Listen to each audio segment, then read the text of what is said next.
That is more like it. Hey, this is Steven Shinder reviews in video form, sharing some brief thoughts on the latest Acolyte episode, Destiny, the third episode of this show.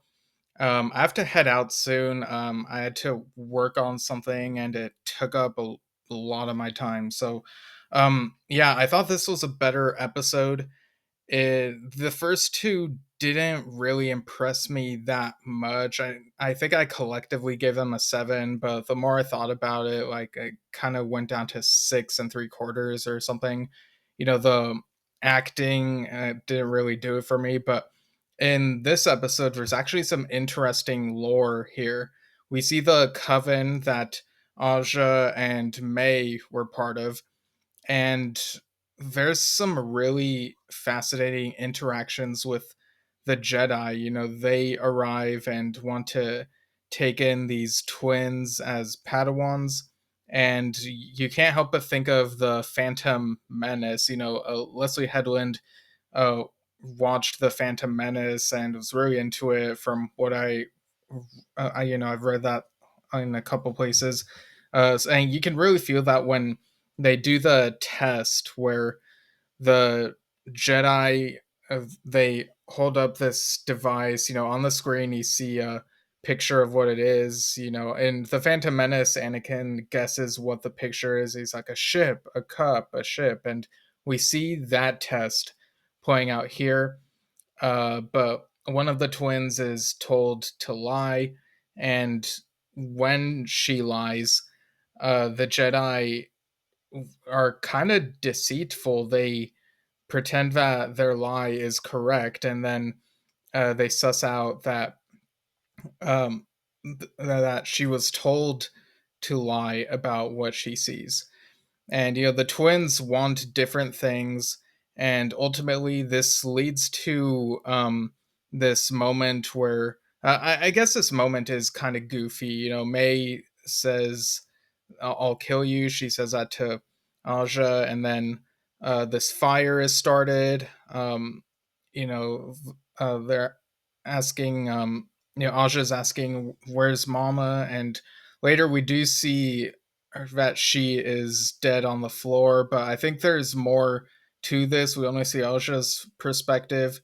Um, and May falls, but Aja is saved. And yeah, this flashback episode does add a bit more context. I kind of wonder if maybe this should have been the first episode. I think it would have hooked me in sooner if this had been the first episode. There are more interesting things going on here, in my opinion. Whereas when you begin with those first two episodes, it's like, oh, surprise, evil twin. And the evil twin trope I've talked about is kind of hard for me to take seriously. But if this had been the first episode, there would have at least been some build up. I think back to the Star Wars expanded universe, now Legends.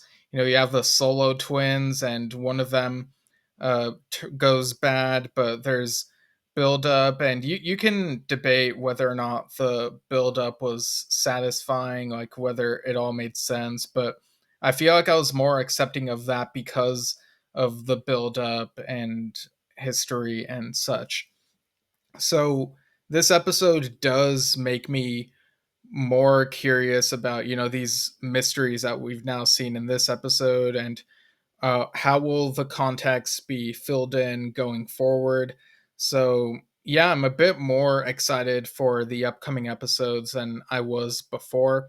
I see online that there are people here and there who I guess have an issue with uh, the idea of the twins perhaps being created by the Force or what have you, saying that it diminishes the specialness of Anakin being created by the Force. So if it is a similar thing, I don't really, I basically, I think Anakin being made out to be special, the chosen one in this prophecy, I think that was a mistake in Star Wars lore.